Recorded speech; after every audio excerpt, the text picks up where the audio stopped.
Welcome to Real Life Mentoring, where we explore real life issues to help you make an authentic difference in the world.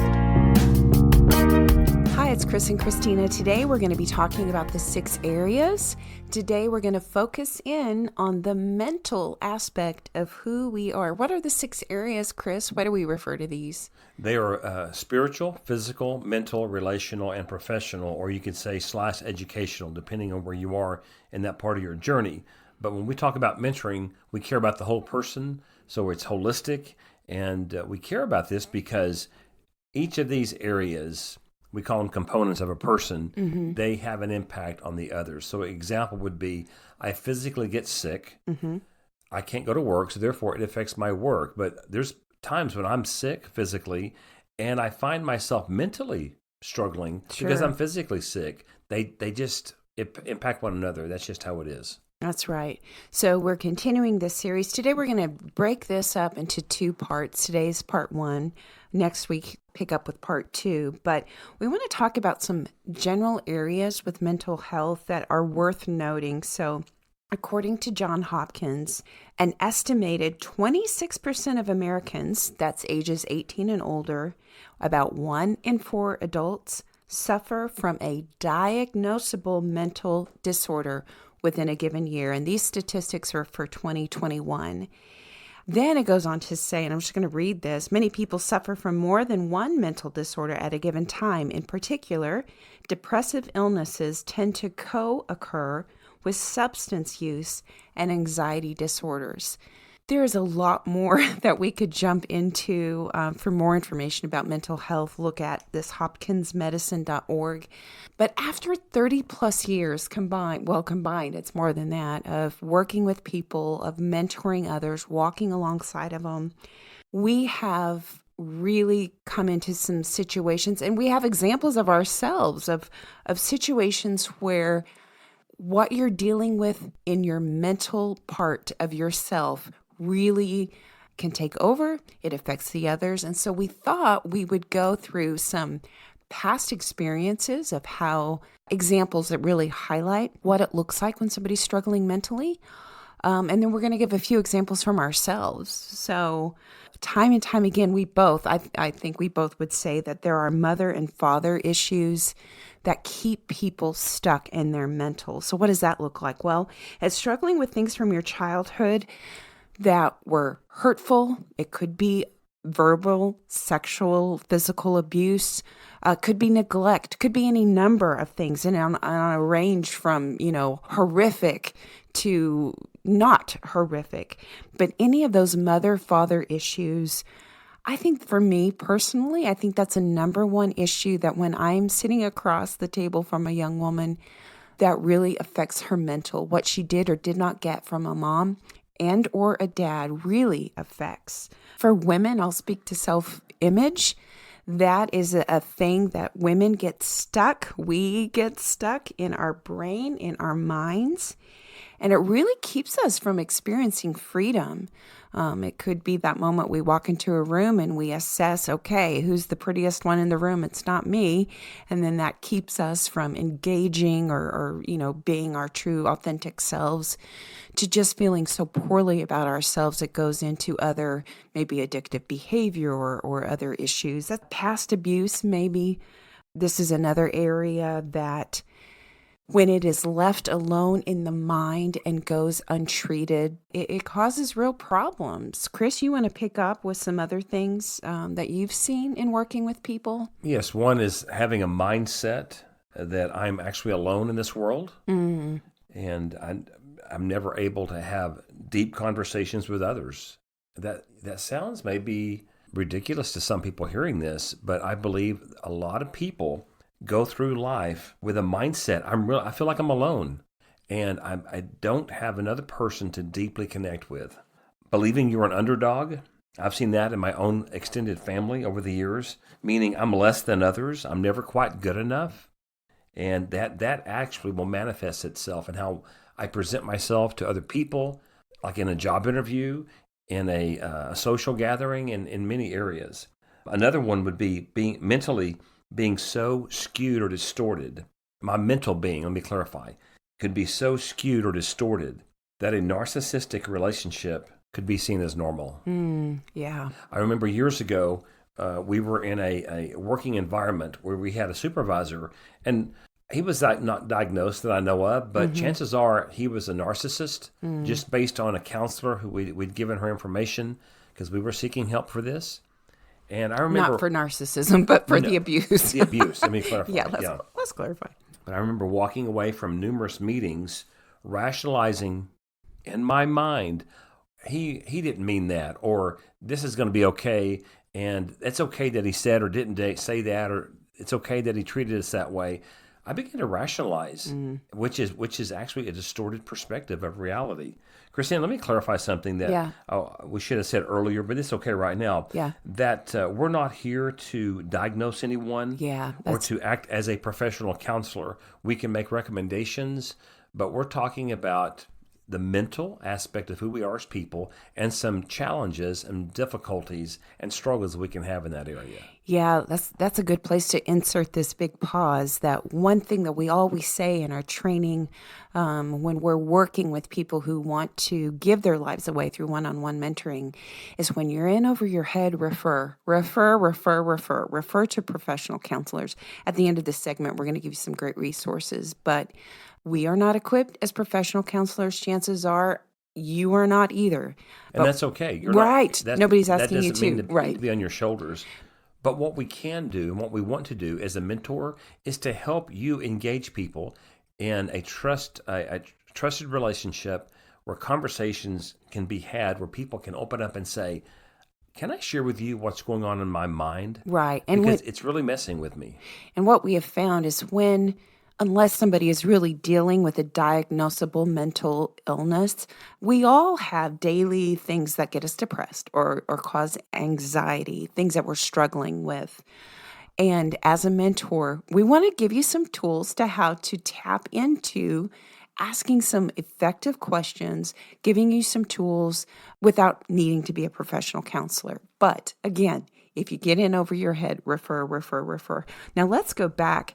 We put a pause there, but let's go back to some of the examples of when people are dealing with mental issues, not diagnosable mental issues, but things that are stuck in your mind. Yeah, mental struggles.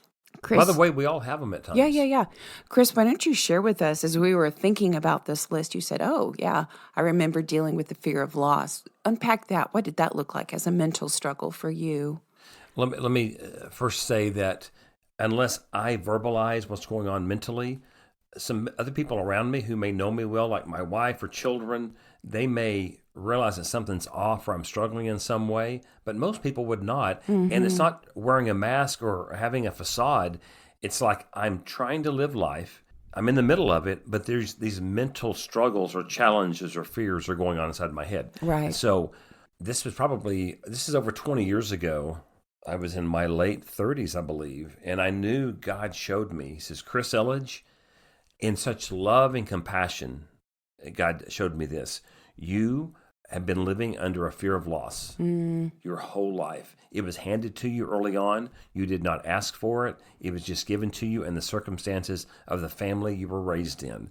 And it was like a lightning bolt went off. The fear of loss was not only living with me, but it was controlling me. And this is going through life. And so I could enjoy things. I could enjoy relationships. But there was an undercurrent. I guess that's a good way to describe it. Yeah. An undercurrent. In your brain. In my brain. In my mind. Yeah. That this is good, but it's not going to last. Yeah. Loss is, yes, we do have loss, guys. That's part of this life. It is painful at times. Yeah. But I did not realize that I was living in this bubble. And it controlled how I saw the world. Again, we're talking about the mental. Give us another example. How did it control you? Fear of loss. We moved a lot when I was growing up. Sure. And so I never made close friends.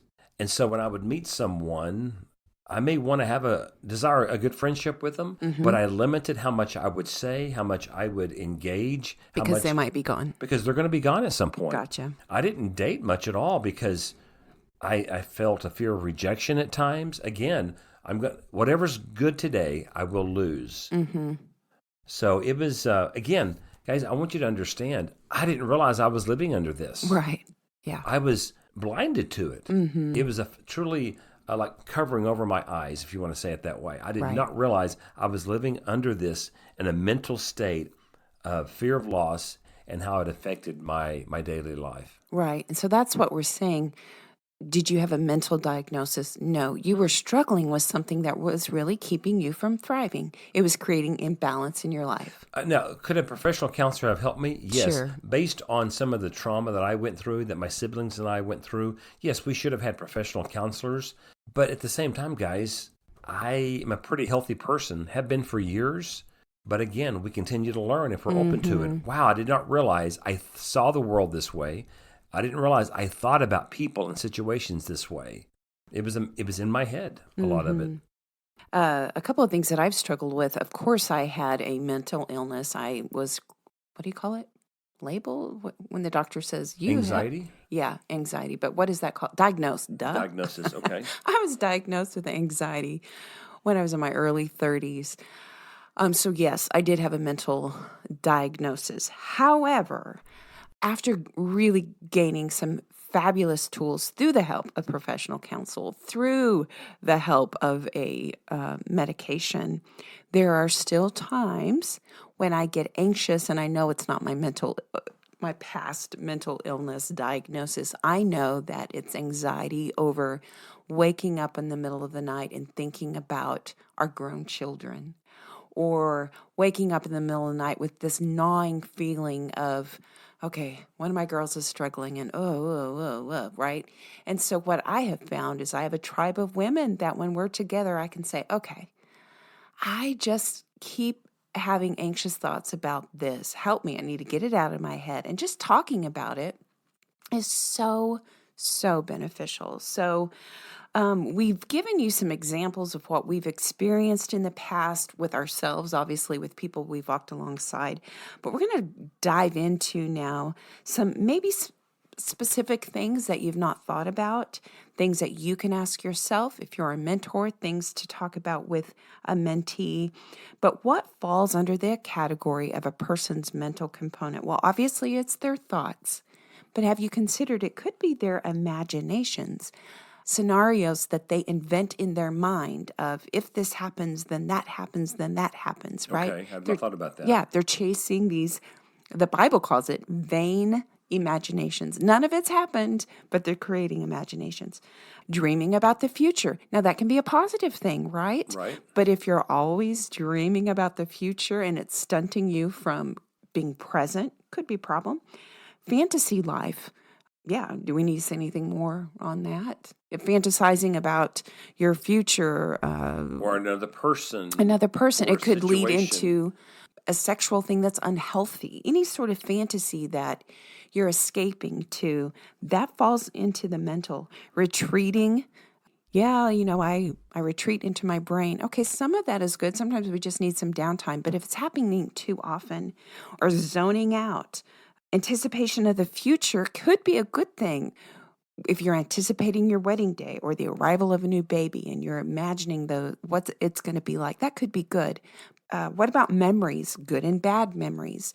We're not saying that everything that happens in the mental is negative. There's positive things, should be positive things that are happening. Let me speak to that on the area of memories for a moment. Yeah. I have been going through my day in the past, and a memory from the past, that's where it's from, the past. A memory. A negative one, a hurtful one, and I start dwelling on it. And I sometimes can physically begin to feel different. Yeah. Like, oh, I don't feel good, or I feel tired. Which is a prime example of how the mental then has now affected your physical. And I can feel defeated. And I go, well, I need to stop. That is in the past. Yes, if I need to get some help with it, do that. But I'm just talking about things, even things I've dealt with. I will begin to, if I dwell on it. Right. And it starts circling in my mind, it really can affect me in other areas. And the opposite can be true. We had coffee yesterday with a couple and we were talking about our daughter's wedding, and all those memories were so sweet. It just flooded me with this sweet, sweet emotion. So yeah, it goes both ways.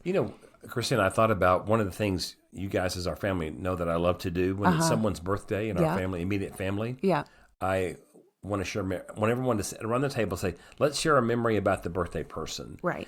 And it's, hey, let's share some ugly memories. We don't do that. Let's share some hateful, some bad memories. Right. We share funny things. We share meaningful things. And I love that because it stirs our minds for one another, and that impacts the relationship. Yeah, that's good. And memory is good. Often if you read the Old Testament, it'll talk about remember these things and teach them. Memory is good. We're not saying it's a bad thing.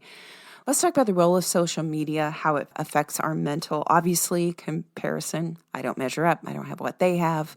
They have this Facebook perfect life, which can we just say that's all a myth? That isn't out there. But it could be used as escapism, boredom. Maybe you're on social media because you desire connection, but it's actually preventing you from real, authentic true connections. Now let's talk about the dark places. Of course, in our mental, there can be tendencies to chase the dark places when anxiety gets to, I know, when anxiety goes where we can't control it. This is where we're also talking about there's general anxiety, but if anxiety becomes prevalent, you can't seem to control obtrusive thoughts, see a counselor, talk to somebody, get some help. The dark places of depression, where it's affecting your daily life, where it's a sadness that can't be shaken. But there's also depression circumstantial, right? You get a bad doctor's report, or again, one of your a significant person in your life is hurting. There's a depression sometimes that can settle in on that, and it starts in the mental. And it doesn't mean that I need a professional counselor. No.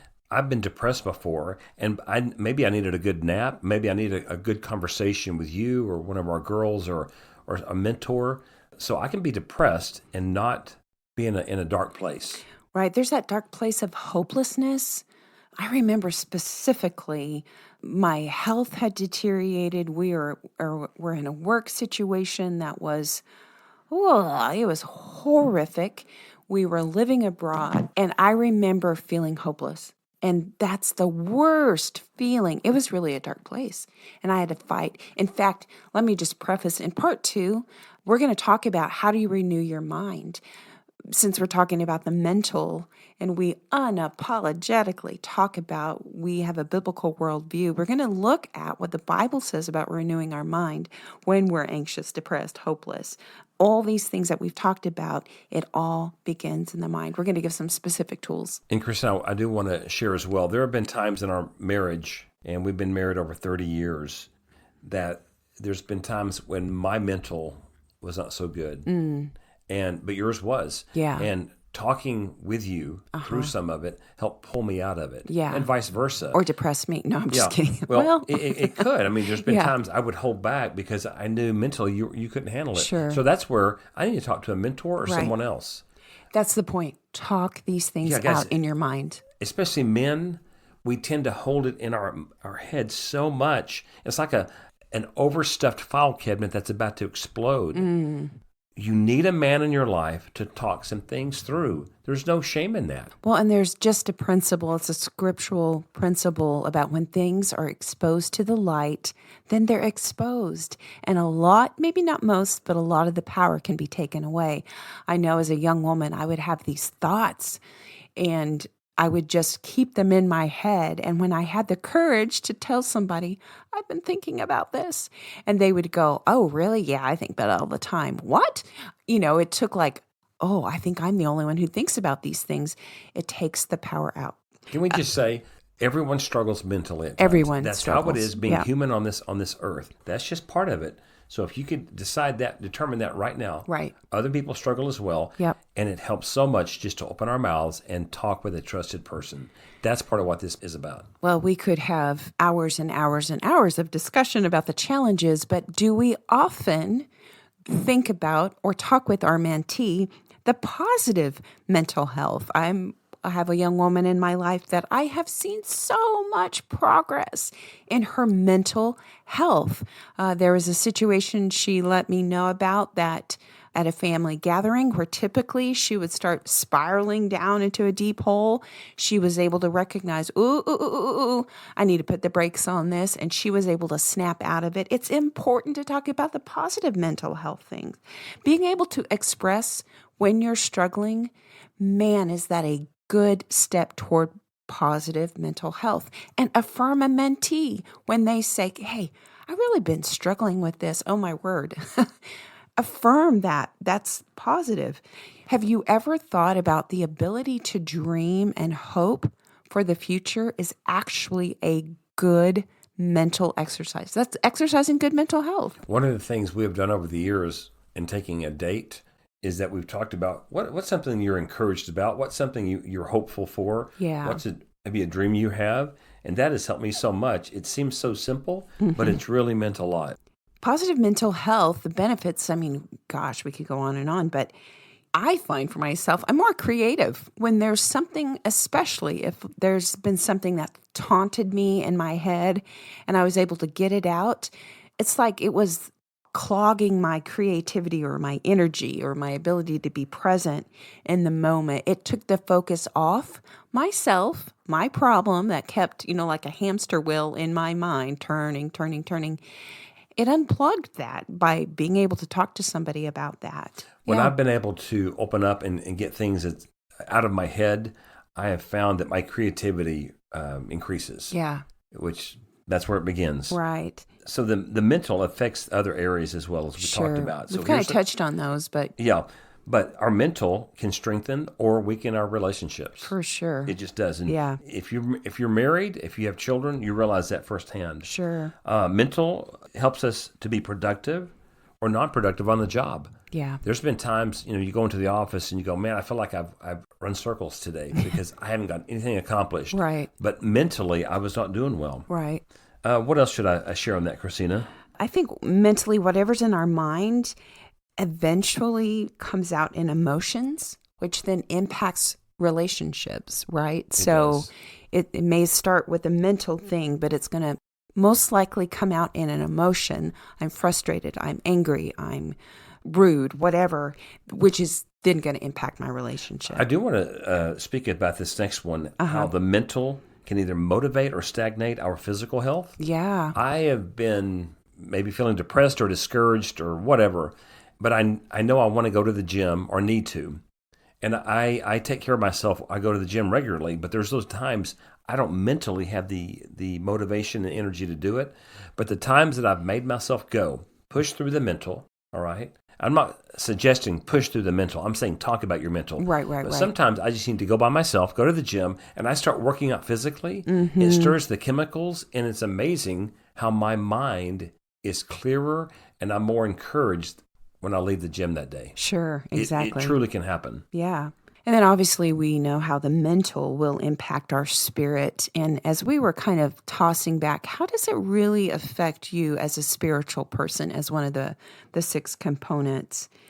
To the degree that in your mind you have a false identity about God, about yourself, then your spiritual life, it'll be effective. That's been my experience. Will be effective or hindered? Hindered, yeah. Affected. So if I have a poor mental thought, a poor mental image of who God is and who I am in relation to Him, it's going to affect me spiritually. And mentally. Yeah. So we have developed some resources. Chris, would you give a list of those? We haven't actually developed. We haven't developed them. We have a list. Right. Yeah. So, guys, again, we want to stress the importance. We're not here to diagnose or to counsel you in a professional way concerning mental illness. If there's a mental illness, emotional struggles, whatever. But it says here's an example. You can, if you're struggling, you can call the National Alliance on Mental Illness, 1-800-950-6264, or you can text a helpline at 62640. Again, these will be on our text portion of the podcast. Mm-hmm. 2 podcasts that we have listened to ourselves at times that I believe are excellent. The Place We Find Ourselves by Adam Young and Being Known podcast by Curt Thompson. These are 2 excellent resources to listen to gain better understanding of the mental. And Dr. Caroline Leaf, I've read some of her books, listened to some of her YouTube videos, how she talks about how the mind chemically affects the brain. Incredible tools that you could use.